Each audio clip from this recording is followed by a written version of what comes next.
No. So anyway, we got her out of the situation. Sadly enough, she got out. She went home and she overdosed or was killed. But that's why I teared up. That's my baby. But those are the things that like that worry me the most. Mm-hmm. You know, the people that come in here and not really understanding what the hell you stepping into. Mm-hmm. You think this is one big social club, or you think this is one big ass playground. When I used to tell people, look, man, you can lose your life over something as small as a fucking cupcake. You know, because the system of values in here is not like the system of values in the street.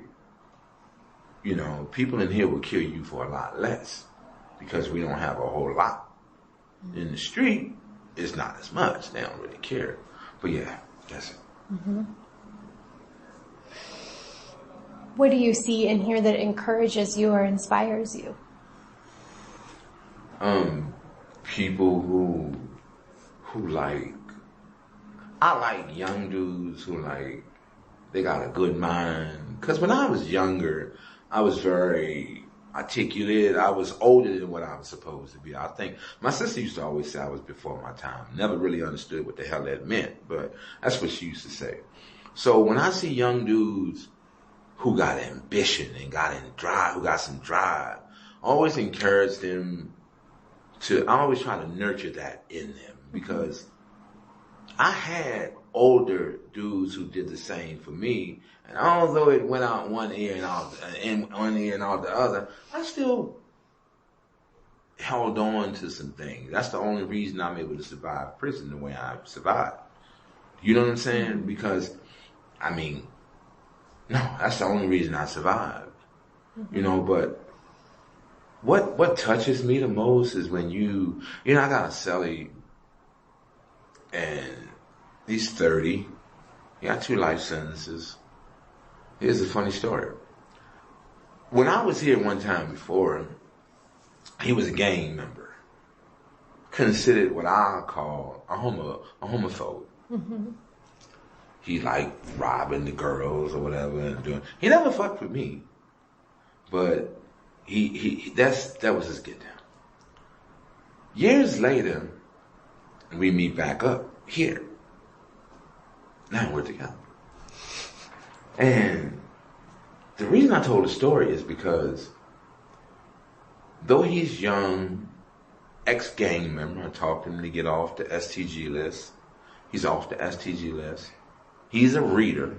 I mean, he reads some deep ass shit. And he's only 30. And I mean, when I see people like that, I always try to encourage the best, because at the end of the day, I look at it like this. I done fucked my life up. Not because of my gender, but because I refuse to listen to the voice of reason and keep my black ass in the street. So at the end of the day, when I find somebody who was moving like I was when I was younger with that oomph, that drive, I try to encourage them the best way I can. You know, some people get out and they remember Miss Remy, and some of them don't. You know, but at the end of the day, I always tell people, when you get out, you ain't gotta send me no money. I'm alright. Just send me some pictures.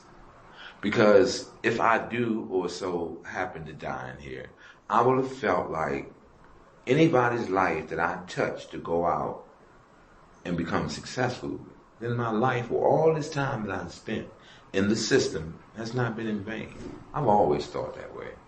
And I hope I always continue to think that way, because, I mean, I guess I can say I'm a realist. I look at things like, I like looking at things and just be like, let's keep it 100. You know what I mean? Like, I don't do all that faking. I don't lie to myself. This, I made a choice to do because I knew I've always been a woman. It was something I was fighting. But the dudes that I was hanging around, I used to hang around with some thugs. And I couldn't go around I had to be what they wanted me to be. But anyway, yeah. That's what encourages me the most. When you get young dudes who has something on their mind, who's motivated to do something and serve a greater purpose outside of themselves. And like I say, my dude, who's been my cellie now for over 2 years, he teaches a victim impact class. And I went to see, I was in his class, and there's nothing more sexier. It's for real. It's not, and I used to think the same way about women. There's nothing more sexier than a strong, independent, intellectual woman. I'm serious. You know, so I just transfer that over to a man. I don't like weak men. Mm-hmm. Weak men don't have a chance with me. No, I'm serious. I don't like weak men. So with him, I say, well, you know what? He said, well, why don't you join my class? I said, join your class? I don't want to be around you like that. But I enrolled in his class, and he teaches a beautiful class. Mm-hmm. You know, so stuff like that makes me, it keeps me driving, and makes me feel like I still have purpose. Mm-hmm. So, yeah. Mm-hmm. Thank you for sharing that. That was really beautiful. Only reason I said it because he came through the window. He probably was I didn't even see him. No, y'all interviewed him. McNeil. Y'all interviewed him. I gave y'all his name. Okay. Yeah, I gave y'all his name, and I gave Sax. I wonder if it was me that interviewed him. Yeah, y'all interviewed both of them. Okay. I wanted y'all to talk to them because these are 2 ex-gang members. Okay. 2 killers. Mm-hmm. So, to see them, especially Face, to see him moving in the way he is, he's the one that has the program 1,000 Miles to Grace. He's the one that's trying to help get me to help him with creating a bullying prevention program for gays and prevention of teen suicide. So I'm working with him. And these 2 dudes, like I say, they were active gang members, which they're no longer gang members. And both of them are in their 30s. Mm-hmm. So that makes me feel good to be able to be around somebody like that, and just like I can vibe with them. Mm-hmm. You know, even though my dude get on my damn nerve, but you know what I mean. Anyway, all the best ones all do. The best ones do.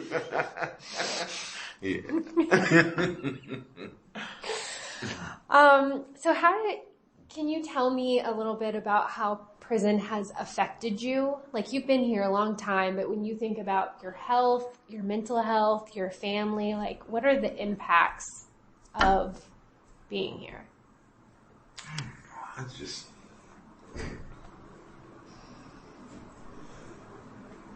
I don't know. I think I have my moments, but I don't know how to describe it. I mean, like, it's definitely affected me. I go through my moments of depression, but I don't like to be depressed. Mm-hmm. It just affected me, like, mentally. Like, I think if I was to go, I don't know. I don't really know. And that's crazy because as talkative as I am. But I can't describe it. I just know I've been affected. I know that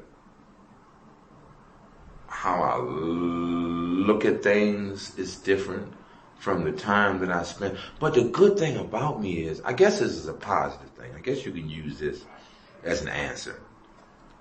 I'm not worse off than I was. Mm. Like, I'm sure that I have some mental health issues or whatever, but I'm not medicated. Mm-hmm. As far as my physical health is concerned, I can work out. I can beat the best of them working out. Mm-hmm. So, other than that, I don't know. I'm not confused. I talk to my family. My family, they still love me. But I don't call them as much. I call them periodically, talk to my mom. But, I guess, I don't know.